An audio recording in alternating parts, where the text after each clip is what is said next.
ఓం సాయిరామ్. సమర్థ సద్గురు శ్రీ సాయినాథ్ మహారాజ్కి జై. సాయి భక్తులందరికీ నా నమస్కారం అండి. అందరూ ఎలా ఉన్నారు? ఆ సాయినాథుని కృపా కటాక్షాలు మనందరిపై ఉండాలని మనస్ఫూర్తిగా కోరుకుంటున్నాను. ఈరోజు సాయి వాక్కు లోపల స్వచ్ఛంగా ఉండాలి, కేవలం చర్మాన్ని తడిపితే ఏం ప్రయోజనం? ఓం సాయిరామ్. నీవు నడిచే దారిలో ఎప్పుడూ కూడాను నిన్ను విమర్శించేవాళ్ళు కొందరైతే నిన్ను ఎగతాళి చేసి నవ్వుకునేవారు మరికొందరు. నీ బాటలో ముళ్ళు విసిరేది కొందరైతే అడ్డంకులు సృష్టించేవారు మరికొందరు. నీ ఓటమికై ఎదురు చూసేవాళ్ళు ఎందరో. నిన్ను బాధించే సమస్యలు ఎన్ని నిన్ను చుట్టుముట్టినా నీ ఆశయ సాధనకై నువ్వు నడిచే దారిలో గమ్యం చేరే వరకు నీ గమనం ఆపక ముందుకు సాగిపో. అర్థమైందనుకుంట కదా తల్లి. నువ్వు కన్న తల్లికి చివరి దశలో అన్నం పెట్టడానికి ఆలోచించేవాడికి తను చివరి దశలో వీధి కుక్కలతో పోరాడి దానికి దొరికే ఆహారాన్ని తినే పరిస్థితి వస్తుంది. అమ్మ అనే పదం ఎలా వచ్చిందో తెలియదు, కానీ ప్రేమ అనే పదం మాత్రం అమ్మ నుంచే వచ్చిందని మరవద్దు తల్లి. దేహంపై ఉన్న దుస్తులు మాసిపోకుండా ఉండటం, దేహంలో ఉన్న మనసు బాధపడకుండా ఉండటం లాంటివి జరిగే పనులు కావు తల్లి. ఎలా అయితే దుస్తులను శుభ్రంగా ఉంచుతావో మనసు కూడా మళ్ళీ మెల్లగా సరిదిద్దుకో. అప్పుడే జీవితం అనేది ఆనందమయంగా ఉంటుంది. తేనెలో ముంచిన వేప తన తత్వాన్ని కోల్పోలేదు. పాముకి ఎన్ని పాలు పోసినా విషం మాత్రం తగ్గిపోదు. అలాగే మనసులో చెడు ఆలోచనల్ని నింపుకొని అన్న నిత్యం గంగా స్నానం చేసిన వారిలోనే మలినాలను తొలగిపోవు. చెడు గుణం కూడా మారిపోదు. అలాగే నువ్వు ఎప్పుడూ కూడా జీవితంలో కొన్నిసార్లు ఒంటరిగా నడవడం కష్టంగా ఉండొచ్చు, కానీ అలాంటప్పుడు నువ్వు నిజానికి ఆ ఒంటరితనం నీకు జీవితం అంటే ఏంటో నేర్పిస్తుంది. అర్థం చేసుకోవాలి తల్లి. ఒక పక్షి చెట్టు మీద కూర్చొని ఒక తేనెటీగను గమనిస్తుందంట, తేనెను సమకూర్చటం కోసం. అది పడుతున్న కష్టం చూసి దానిని అడిగిందంట.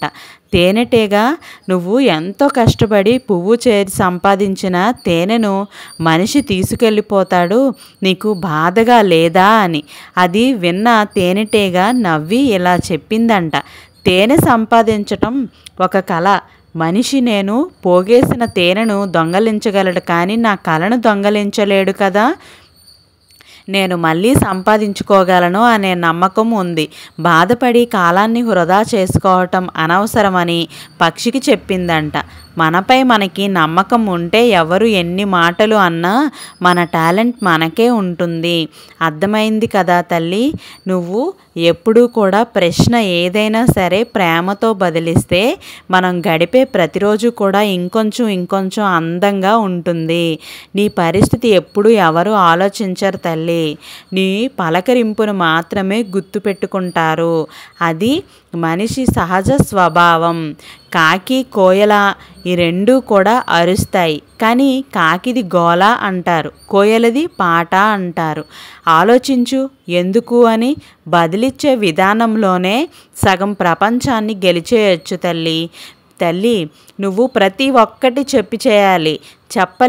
అసలు చెప్పులు వేసుకోకుండా ఏది చేయలేవు. నాతో కాదు కదా, నాకు నచ్చినట్టుగా నేను ఉంటానని అనుకుంటూనే ఉంటావు, కానీ ఏ బంధం కూడా నిలబడదు. ఒకరికి ఒకరు తోడుగా నీడగా ఉండాలి అని అంటే అనుమానాలు అసూయలు పెంచుకోకూడదు. బంధం అంటే తెగే దారంలా ఉండకూడదు, అది వెంట వచ్చేలా నీడలా ఉండాలి. గతాన్ని మర్చిపోకూడదు, ప్రతి జ్ఞాపకాన్ని కూడాను మనసులో పదిలంగా దాచుకోవాలి. ఒక్కసారి మాటిస్తే కష్టమైనా సుఖమైనా సరే ఇచ్చిన మాట తప్పకూడదు. అలాగే పట్టిన చేతిని కూడా విడవకూడదు. అప్పుడే ఆ బంధం కలకాలం నిలిచిపోతుంది. ఏమంటావు తల్లి? మనం చనిపోయాక మనల్ని శవం అనే అంటారు. ఆ శవం ఇటు తీసుకురండి, ఆ శవాన్ని కింద పడుకోబెట్టండి అని అంటారు. నువ్వు బ్రతికి ఉన్నప్పుడు ఎవరి గురించి ఆలోచిస్తూ నీ సంతోషాన్ని, నీ ఆనందాన్ని దూరం చేసుకున్నావో అదే జనాలు నువ్వు చనిపోయిన మరుక్షణం నుంచి కూడా నిన్ను నీ పేరుతో పిలవడమే మర్చిపోతారు. నీ శవాన్ని శ్మశానంలో కాల్చాక గంట కూడా ఎవ్వరూ కూడా నీ కోసం ఉండరు. అక్కడ పూచిన 10 నిమిషాలైనా సరే అక్కడ నిలబడరు. అందుకే తల్లి, నువ్వు నీ కోసం బ్రతుకు, నీలా బ్రతుకు, నీకు ఇష్టం వచ్చినట్టుగా బ్రతుకు, నిజమే చెప్పు, ఇష్టముంటే అవును అను, లేకపోతే లేదు అనేసేయ్. నీకేం చేయాలనిపిస్తే అదే చెయ్యు. ఎవరినో ఉద్ధరించడానికి కాదు కదా నువ్వు పుట్టింది, ఎవరినో సంతోష పెట్టడానికి కాదు కదా నువ్వు బతుకుతున్నది. నీ బ్రతుకు నీ ఇష్టం. నవ్వొస్తే నవ్వు, ఏడుపు వస్తే ఏడ్చేసాయి, కోపం వస్తే కొట్టేసాయి, ప్రేమ వస్తే పంచేయి. అంతేగాని నీకు ఇష్టం వచ్చినంత తిను. ఎప్పుడు ఉంటావో ఎప్పుడు వెళ్ళిపోతావో తెలియదు కదా తల్లి. నీకేం చేయాలనిపిస్తే అదే చెయ్యు. చావు భయంకరమైనది కాదు. నువ్వు నీలా నీకోసం బ్రతకకుండా చేస్తే అది నరకమే కదా. ఒంటరిగా ఉంటావు, ఒంటరిగానే వెళ్తావు. అర్థమైంది కదా తల్లి. నువ్వు ఎప్పుడూ కూడాను కోట్లు ఉన్నోడిని చూసి బాధపడద్దు. అలాగే వానికి ఉండాల్సిన తలపోట్లు కూడా వానికి ఉంటాయి. కంటి నిండా నిద్ర ఉండదు, కళ్ళు తెరిస్తే అసలు ఖాళీనే ఉండదు. కూర్చుంటే కుదరదు. వాడు నీలా భార్య బిడ్డలతో కాలక్షేపం చేయలేడు. నీలా వాడు నలుగురు మిత్రులతో కూర్చుని సరదాగా ముచ్చట పెట్టలేడు. పండగొస్తే ఊరు వెళ్ళలేడు. పనిలో పడితే ఇంటికి పోలేడు. ప్రతీది లాభ నష్టాలతోనే చూస్తాడు. మరి దేంట్లో వాడు నీకన్నా గొప్పవాడు? కోట్లల్లో ఉన్నవన్నీ చూసి ఎప్పుడూ కూడా బాధపడవద్దు. వాళ్ళకు ఉండవలసినది వాడికి ఉన్నది, తిప్పలు వాడికి ఉంటాయి. అలాగే వాడు నిందిస్తున్న వారందరినీ కూడాను దూరం చేసుకోకూడదు. పొగుడుతున్న వారందరినీ కూడా పల్లకి మూయకండి. కావాలని నిర్ణయించేవారు ఉంటారు. మీకు మంచి జరగాలని నిందించేవారు కూడా ఉంటారు. ప్రతిఫలం కోసం పొగిడేవారే కాదు, ప్రతీకారం కోసం పొగిడేవారు కూడా ఉంటారు. ఎవరు ఏ విధంగా అనుకున్నా సరే మనలో ఉన్న లోపాలను, విశేషతలను కూడా అంతర్ధనం కోసం చేసుకునేవారు పొగడ్తలను ప్రచారకులుగా, నిందలను విజయాలుగా, నిచ్చెనలుగా అయిపోతాయి. ఇవన్నీ కూడా జీవితంలో ఒక ప్రయాణము. ఆ పయనంలో కలిసే ప్రయాణికులు ఎవరో కానీ ఏది కూడా శాశ్వతం కాదు. ఎవ్వరూ శాశ్వతంగా ఉండరు. కేవలం నీకు నువ్వు మాత్రమే శాశ్వతం. నీ ఆలోచన విధానం, నీ ప్రేమే శాశ్వతం. నీ నడవడికే శాశ్వతం. గెలిచేది నువ్వే, ఓడేది కూడా నువ్వే. ఏది ఎలా ఉన్నా అన్నీ గుర్తుంచుకొని అందరినీ కలుపుకుంటూ సాగిపోవడమే ఈ ప్రయాణం. జీవితం అంటే గౌరవం, మర్యాదలు అనేవి ఇచ్చిపుచ్చుకోవాలి అని అంటారు. మొదటిది ఇవ్వడం నేర్చుకోవాలి. తరువాత ఎలా ఎదుటివారి నుండి స్వతహాగా లభిస్తాయి. ఎందుకు అంటే ఎవరు ఏది చేస్తే మరలా అదే పొందుతారు అనేది మనం పరమాత్ముని మహాకావ్యం. ప్రేమను పంచితే పోయేదేమీ ఉండదు కదా. ప్రేమ పెరగడం తప్ప, కొన్ని విషయాల్లో తగ్గితే తప్పేమీ ఉండదు కదా. చికాకులు తగ్గిపోవటంలో తప్ప. అలాగే మంచి మార్గంలో పరీక్షలు ఉంటాయి కానీ ప్రమాదాలు ఉండవని గుర్తుంచుకో. ఎందుకు అంటే మంచికి ఆ భగవంతుడు ఎప్పుడూ కూడా తోడుస్తాడు. అలాగే అర్థమైంది అనుకుంటా కదా. ఎప్పుడూ కూడా మగాడి జీవితానికి నాశనం చేసే ఆడదానికి ఉండే 4 ముఖ్యమైన లక్షణాలు. ఆ లక్షణాలు ఏంటి అంటే ఖచ్చితంగా 1 అందం. ఆడదాని అందం మగాడికి ప్రథమ శత్రువు అవుతుంది.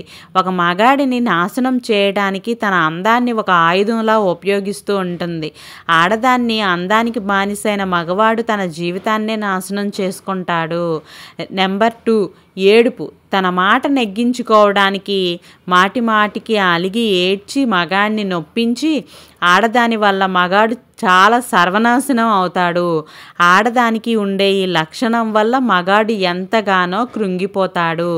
నెంబర్ 3 నిందించటం. నోరు పెద్దది చేసుకొని ప్రతిదానికి భర్తను నిందించే స్త్రీ ఎటువంటి చెడు అలవాట్లు లేని మగాడి జీవితాన్ని నాశనం చేస్తుంది. అలాగే నెంబర్ 3 అక్రమ సంబంధం. పరాయి పురుషులతో అక్రమ సంబంధం పెట్టుకున్న భర్తతో ప్రత్యక్ష నరకం పెట్టే స్త్రీ సర్వనాశనం మగాడిని చేస్తూ ఉంటుంది. సమాజంలో గౌరవాన్ని కోల్పోయేలా చేస్తుంది. ఇది కొంతమంది ఆడవాళ్ళకు, కొంతమంది మగవాళ్ళకు కూడా ఇదే వర్తిస్తుంది కూడాను. జాగ్రత్తగా ఉండండి. రేపటి వీడియోతో మళ్ళీ కలుద్దాం. సర్వే జన సుఖినో భవంతు. Thank you for watching.